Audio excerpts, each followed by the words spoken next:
My name's Noel, I'm a psychotherapist. Welcome to my YouTube channel. Good to have you here. Do subscribe if you're watching this on my channel, and if you're watching this on my website, enter your email details into the contact page and I will send you these blogs on a regular basis. Sorry, Siri just turned itself on for some reason. Today's video is about what to do once you've managed to get out of an abusive relationship. How do you heal? And I'm going to suggest that there are three sort of stages to that healing. Before we go into that, I just want to sort of say that you do need to get out of the abusive relationship. You can't do this stuff while you're in it. You may need legal help, you may need the police, you may need Women's Aid or organisations like that to support you in doing that, but you do need to get out of the abusive relationship, otherwise it will destroy you and any children that you have, if you have children in that relationship as well. Some people stay in abuse with children because they think that splitting up from the abusive partner will be damaging for the children. Nothing is further from the truth. That's the best thing you can do for your kids, is to get out and take them with you.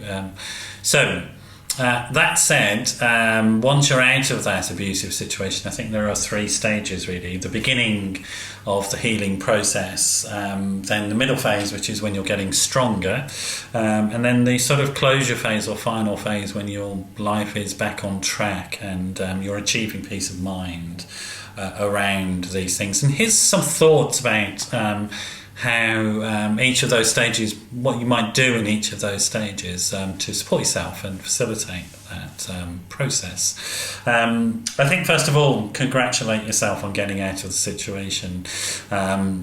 It's such a brave thing to do. It is so difficult to get out of abuse. It's difficult to get out of any relationship, but an abusive one, it seems very, very difficult for people to get out of. So congratulate yourself on that.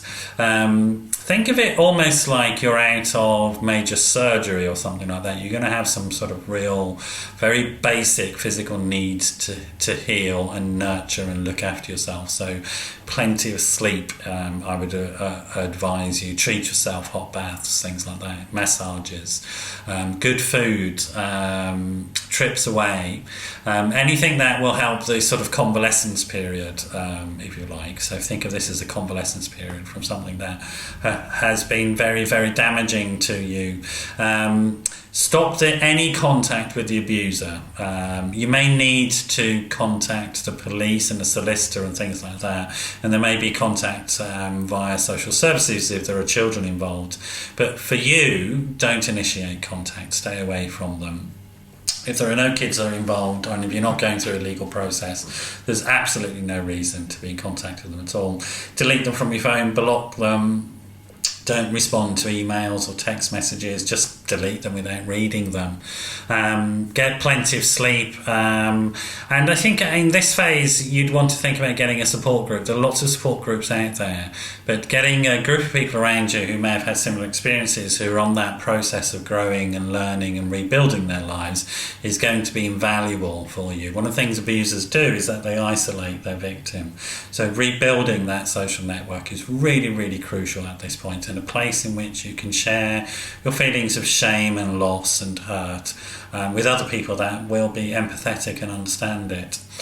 So the middle phase, when you're gaining confidence or you're getting stronger, start thinking about some practical things, such as forgiving yourself. We all make mistakes.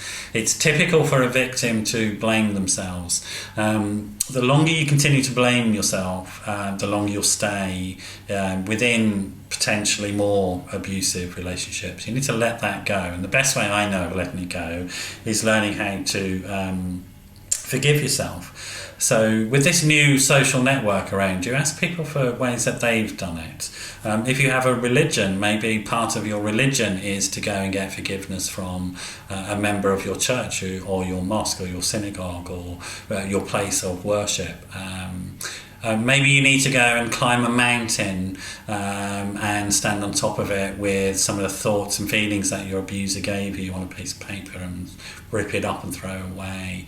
Maybe you need to do some good works for other people. Whatever it is that you need to do to forgive yourself, work on that and start forgiving yourself during this phase.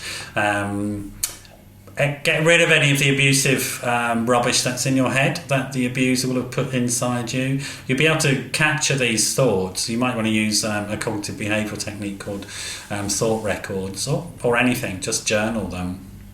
Journal the negative thoughts that are inside your head, and rubbish them. They're not helpful for you anymore. Challenge them if you're using the cognitive behavioural method. Another method is think about positive affirmations to challenge them. These are not truths about you, they're just thoughts and feelings that were placed inside you by your abuser as a way of manipulating and controlling you. Taking positive actions to increase your self-esteem can also be helpful around this. Using affirmations on a daily basis can be helpful around this. Writing lists of the things that you're good at, or the people that are good at that in your life, finding positive things that people say about you on Facebook, etc. The new group, the social network that you've been around. All of these things are ways of challenging those the negative self-talk that will be inside your head. It's not true, those thoughts, at all, and you can replace them with much more sort of positive ones. Or you can use mantras as well. Mantras are very helpful. Look them up online. Some common mantras are, I'm good enough. Something as simple as that, I am good enough. And just keep saying that to yourself. I am good enough. There is nothing wrong with me. I am absolutely fine as I am. I don't need to prove anything. Don't need to challenge anything in the world. I can just be accepting of myself. All of these, if you just repeat these mantras to yourself, write them down, just obsessively repeat them to yourself. They're great, actually. At this stage, you may want to think about professional help. Get in touch with a counsellor or a therapist, particularly if you've had a sort of repetitive pattern of getting involved with abusive people. If that's the case, I think almost certainly you want professional help at this point. But you may also just want to do an MOT and get some clearer tips and ideas and support from a professional on things that you might be able to do in terms of your mental health, developing your self-esteem by esteemable actions, all that sort of stuff. So it might be useful at this point to do that. And at this stage as well, really use your new social network from the groups that you've joined to do outreach, making outreach calls, reach out to people.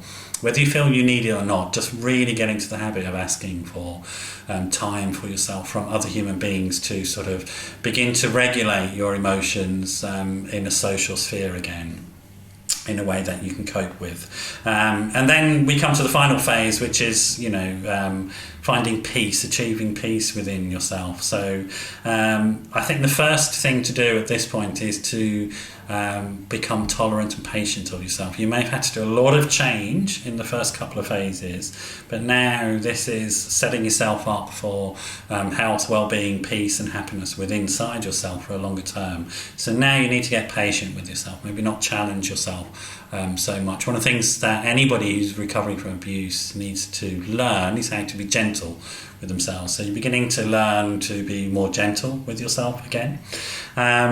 Thinking about things like top lines and setting new goals. So top lines, I suppose, are the aspirational stuff. So you may have got to a survival mentality in the way you've lived your life, just getting through things. Now is the time to think about rediscovering some of those favourite things that you always loved doing, whatever they were, big or small things, and bringing them back into your life. And maybe trying new things from other people. One thing I suggest to people at this point is send a text message to 5 friends and ask them to send you back 5 suggestions each of exciting new things that you may try out for yourself that you wouldn't have thought of for yourself. And they can be small or they can be big. Somebody might suggest that you go and do an archery course, for example, and you may never have thought of doing that for yourself, but you're going to give it a go at this point and try that out. So rediscovering your top lines and your favourite things and setting new goals. That's more of a coaching thing now, to sort of begin to think about the medium to longer term. Well, now, what do you want to do with your life? this is the time to start thinking about that.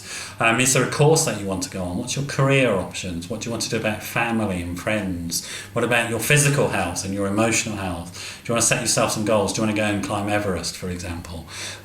This is now to sit down and think about that, and think about maybe setting up what we call a personal improvement plan, which again is a cognitive behavioural thing where you can begin to think about what your goals are over the coming 6 months, 12 months, year, 2 years, 3 years, 5 years, etc. So sit down, start getting self-directed. And part of this top line, setting new goals, is, and again, reaching out to people, getting new experiences and trying stuff that you may never have thought of trying for yourself, or just on a whim. You're going to go and try stuff out. You may want to go and try climbing, for example, because you've never done it. Why not? You can be frivolous in that way. It's okay. And listen to yourself at this stage. Abusers, one of their favourite tools are things that are called gaslighting is the term, which is essentially challenging your sense of reality, your internal sense of reality, what is true and what is not true. You need to start trusting yourself again, and trusting that you are okay and that you can make good choices. You may want to choose to have another relationship with somebody at some point, and that's okay. You will, by this stage, be able to sort of trust yourself to make better decisions. And even if you choose somebody accidentally who isn't very good for you, you'll be in a better place now to get out of the relationship before it damages you. So begin to trust yourself again. Begin to trust that you are in the driving seat of your life, and not under the thrall of anybody else or any abuse. I hope that's useful. I hope that's helpful. If you're at any of those stages and you want some help to sort of think about what you're going through, please do give me a call. My number is 07 506 319 745. That's 07 506 319 745. Thanks for dropping by, and I hope I see you again another time. Bye-bye.